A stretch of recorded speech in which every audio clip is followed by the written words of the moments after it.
जा दिल माथे पा चढ़ई हा छठी घाटे पा ले जा दिल माथे पा चढ़ई हा छठी घाटे पा ससुर से आइल बारू करे जा पिया के नाम लिखी हाथे पा ले जा दिल माथे पा चढ़ई हा छठी घाटे पा ले जा दिल माथे पा चढ़ई हा छठी घाटे पा। राजधानी recording studio DJ Kanchan Raj Hajipur Vaishali.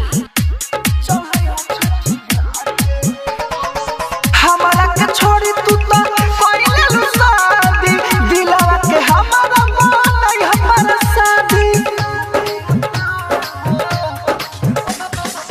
हमारा के छोड़ी तू तो कइले लू शादी दिलवा के हमारा बनई हमर शादी अखिया में आंसू जनी अपना लियई हा खुनवे से जान हमारे दियार जलई हा ले जा दिल माथे पा चढ़ई हा छठी घाटे पा ले जा दिल माथे पा चढ़ई हा छठी घाटे पा ससुर से आइल बारू करे जा पिया के नाम लिखी हाथे पा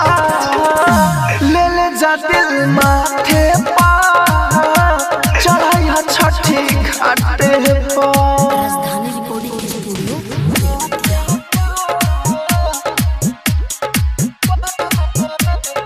डीजे कंचन राज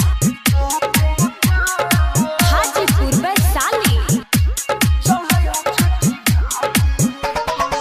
राइटर मनोज भाई राहुल राजधानी अब नहीं सह पाए सुन बदनामी राइटर मनोज भाई राहुल राजधानी अब नहीं सह पाए सुन बदनामी लकी अनिल सुन कृष्ण बसंत हो लगता कि जिंदगी के हो जाए हो ले जा दिल माथे पा चढ़ई हा छठी घाटे पा